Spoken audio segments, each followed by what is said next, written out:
ये आकाशवाणी लखनऊ है। इलाकाई खबरें दीबा हाशमी से।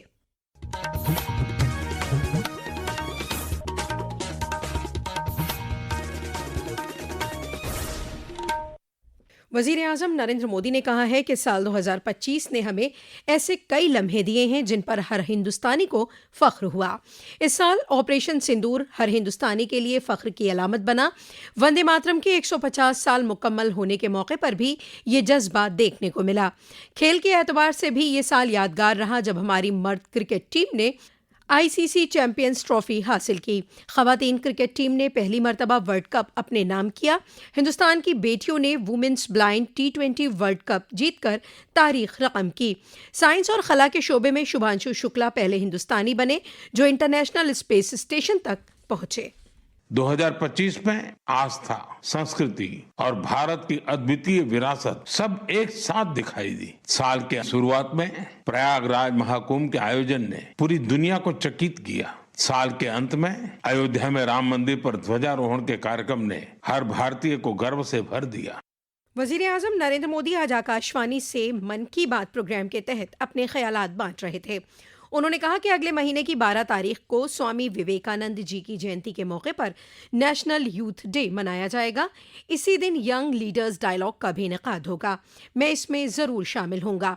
उन्होंने कहा कि कुछ दिन कबल इससे जुड़ा एक क्विज कॉम्पिटिशन हुआ जिसमें 50 लाख से ज़्यादा नौजवान शामिल हुए। एक ऐसे कॉम्पिटिशन भी हुआ जिसमें उत्तर प्रदेश दूसरे मकाम पर रहा। वज़ीर आज़म ने तमिल ज़ुबान की अहमियत पर रोशनी डालते हुए कहा कि तमिल ज़ुबान दुनिया की सबसे कदीम ज़ुबान है। मैंने मन की बात में काशी तमिल संगमम में शिरकत करने की अपील की थी।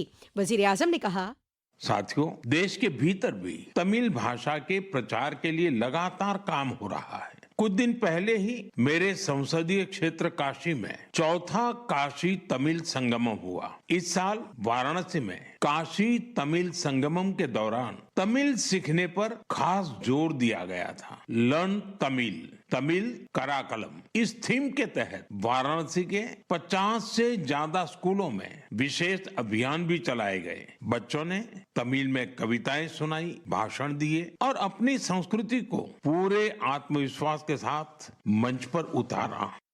वज़ीर आज़म ने CMR यानी Indian council of medical research की जारी एक रिपोर्ट का जिक्र करते हुए बताया कि निमोनिया और UTI जैसी कई बीमारियों के खिलाफ एंटीबायोटिक दवाएं कमज़ोर साबित हो रही हैं। वज़ीर आज़म ने कहा कि मैं सभी से अपील करता हूं कि अपनी मनमर्जी से दवाओं के इस्तेमाल से बचें। वज़ीर आज़म ने दूर दराज के इलाकों में बिजली की दिक्कतों से निपटने के लिए किए गए कामों की सताइश करते हुए कहा कि आज हुकूमत PM सूर्य घर मुफ्त बिजली स्कीम के तहत हर फैज़याब कुनबे को सोलर पैनल लगाने के लिए तकरीबन 75 से 80 हज़ार रुपए दे रही है। वज़ीर आज़म ने मन की बात प्रोग्राम के जरिए आने वाले साल 2026 की मुबारकबाद भी पेश की। वज़ीर आज़म नरेंद्र मोदी आज नई दिल्ली में चीफ सेक्रेटरियों के 5वें कौमी इजलास की सदारत करेंगे। उन्होंने कल भी इस मीटिंग की सदारत की थी। सोशल मीडिया पोस्ट में जनाब मोदी ने कहा कि इजलास के दौरान उन्होंने हुकूमत और इस्लाहात से मुतल्लिक़ मुख्तलिफ मुद्दों पर गौर खौज किया है। हमारे नामा निगार ने बताया कि जुमे से शुरू हुए 3 रोज़ा इजलास का मकसद कौमी तरक्यात की तरजीहात पर मुसलसल बातचीत से मरकज़ और रियासती शराकतदारी को मजबूत करना है। सुप्रीम कोर्ट उन्नाव अस्मत रेजी मामले में उत्तर प्रदेश के साबिक मेंबर असेंबली कुलदीप सिंह सेंगर को दी गई उम्र कैद की सजा को मुअत्तल करने के खिलाफ CBI की अर्जी पर कल समाअत करेगा। सेंगर को निचली अदालत ने इस बुनियाद पर सजा सुनाई थी कि वो लोक सेवक की तारीफ के तहत आते हैं। हाई कोर्ट ने इस हफ्ते की शुरुआत में जमानत देते हुए कहा कि सेंगर के मामले में यह कायदा नाफिज नहीं होता है। सहारनपुर में बेहट शाकंभरी रोड पर वाक़े जसमोर बस अड्डे पर कल शाम शाकंभरी देवी से आ रही कार सड़क किनारे पेड़ से टकरा गई। हादसे में कार सवार 4 अकीदतमंदों की मौत हो गई।